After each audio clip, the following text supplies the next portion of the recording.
Sunny Hostin, her husband accused of committing federal insurance fraud in a lawsuit.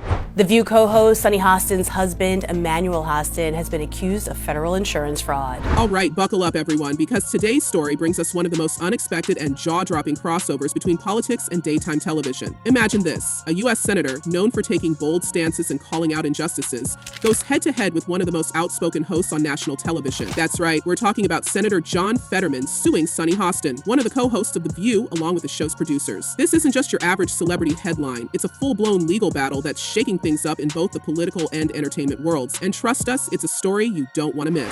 Let's just not forget who she is. She's been, for years, lecturing America about morality, inequality, systemic failures.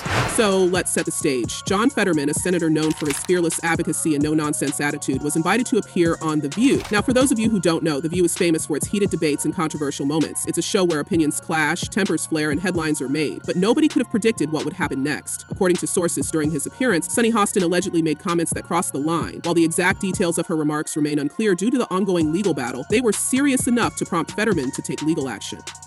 And this isn't just about a little on-air drama. This lawsuit has the potential to change the way media outlets handle public figures moving forward. According to the documents, he knowingly provided fraudulent medical and other healthcare services, including arthroscopic surgeries. Now, let's talk about Fetterman for a moment. He's no stranger to controversy or standing his ground. Over the years, he's built a reputation as someone unafraid to challenge the status quo, whether it's in the halls of Congress or on a public stage. He's the kind of politician who doesn't just talk about justice, he lives it. So when he felt that Sunny's comments went too far, he didn't just shrug it off. No, he decided to take a stand, not just for himself, but, as he puts it, for everyone who's been wronged by reckless media behavior.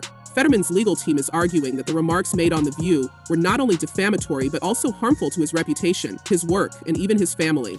And let's be real, when a senator sues a daytime talk show, it's not just another day in the news cycle. This is a big deal. But let's not forget the other side of the story, Sunny Hostin. Now, whether you love her or hate her, there's no denying that Sunny is one of the boldest voices on daytime television. She's never been one to shy away from controversy, and her sharp wit has earned her a loyal fan base. But it's also landed her in hot water more than once. This time, though, it's more than just bad press. Sunny is now facing a lawsuit that could have serious implications for her career and for the way daytime television navigates sensitive topics. According to insiders, Sunny is standing by her comments, arguing that they were taken out of context and didn't cross any legal lines.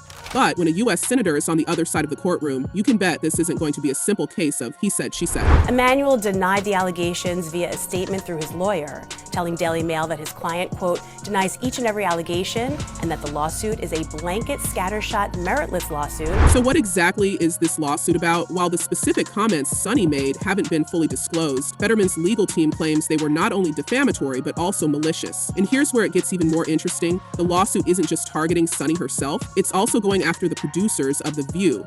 Fetterman's team argues that the show's producers failed in their responsibility to prevent harmful or defamatory content from being broadcast. In other words, this isn't just about one host's words, it's about the entire platform and the people behind it. This raises some big questions. How much responsibility do producers have when it comes to what their hosts say on air? And where do we draw the line between free speech and defamation? This is the largest RICO case ever filed in the state of New York.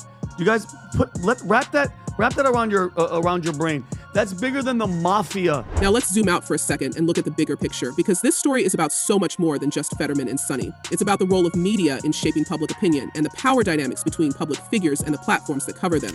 In today's world, where a single comment can go viral in seconds, the stakes are higher than ever. Media outlets hold incredible power, not just to inform, but to influence how people are perceived. And when that power is misused, or even perceived to be misused, it can have real consequences. Fetterman's lawsuit is putting this issue front and center, forcing us to ask, what happens when the media gets it wrong, and who should be held accountable when it does? Oh, he was scamming insurance companies from taxi drivers, Uber drivers, and Lyft drivers. He was performing unnecessary surgeries and then providing fraudulent medical services in exchange. But while all eyes are on Sunny and Fetterman, there's another dimension to this story that's worth exploring: the role of the audience and how public reactions shape these controversies. In today's hyper-connected world, social media platforms amplify every moment of public discourse, turning what might have been a passing comment into a viral sensation. The View's audience isn't just passively watching from their living rooms, they're actively shaping the narrative online, dissecting every word, and rallying behind their favorite hosts or guests. This lawsuit isn't happening in a vacuum, it's unfolding in a digital age, where public perception can sometimes feel more consequential than the legal outcome itself. And then there's the question of intent. Fetterman's legal team is arguing that Sunny's comments were not just offhand remarks, but part of a larger pattern of reckless, commentary that unfairly targeted the senator. On the other side, Sunny's supporters argue that her words were taken out of context and that The View is, at its core, a platform for bold opinions and unfiltered conversations. This clash of interpretations is at the heart of the case and raises deeper questions about the nature of live television. Are hosts expected to tread carefully at all times, or is there room for the kind of spontaneity that makes shows like The View so popular? Of Sunny Hostin on The View, Tom, basically implicating her husband in this type of a scheme. Adding to the complexity is the history of The View itself. Over the years, the show has built a reputation for pushing boundaries and diving headfirst into controversial topics. Some see this as a strength, a sign that the show isn't afraid to tackle the tough issues. Others, however, see it as a liability, claiming it often prioritizes sensationalism over thoughtful discussion. This lawsuit could force the show's producers to reflect on how they balance these competing priorities. Do they double down on their unapologetically bold approach, or do they take steps to avoid future legal battles? Either way, the outcome could reshape the show as we know it.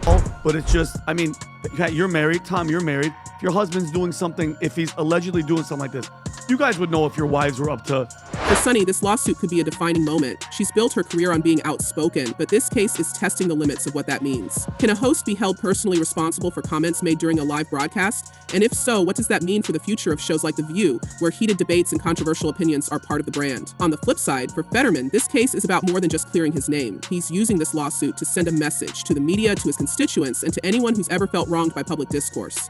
It's a bold move. And it's one that's already sparking conversations about accountability and the impact of words. What makes this case even more intriguing is the involvement of the legal heavyweights on both sides. Fetterman's team has brought in top-tier lawyers with experience in high-profile defamation cases, signaling that they're ready for a prolonged courtroom battle. Meanwhile, Sunny has enlisted her own powerhouse legal counsel, who are not only defending her personal reputation, but also the broader implications for free speech and entertainment.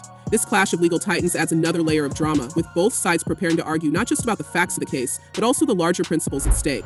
Now, he's just accused, and this accused in a lawsuit after some time of investigation could ultimately become a federal indictment. That's the... And let's not forget the producers of The View, who are very much in the hot seat here. They're being accused of allowing defamatory content to air, and if Fetterman's claims hold up in court, it could set a precedent for how live television is produced. Could we see stricter guidelines for what hosts can say? Will producers be held to a higher standard of oversight? These are the kinds of questions this case is raising, and the answers could have ripple effects across the entire industry.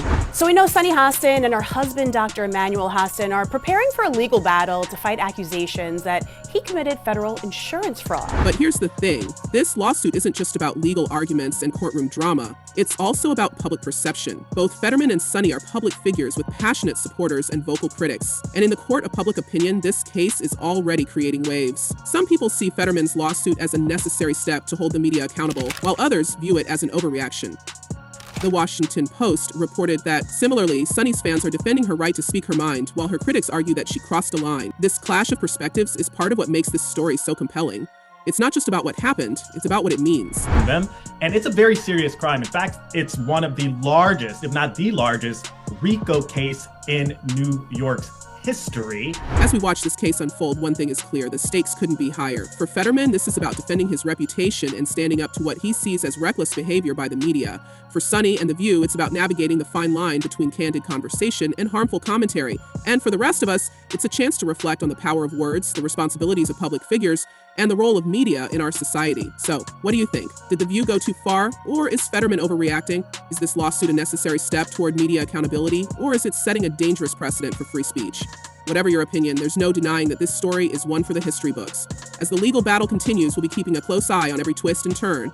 And who knows, this could be the start of a much bigger conversation about the future of media, politics, and public discourse. Stay tuned, because this is one story you won't want to miss.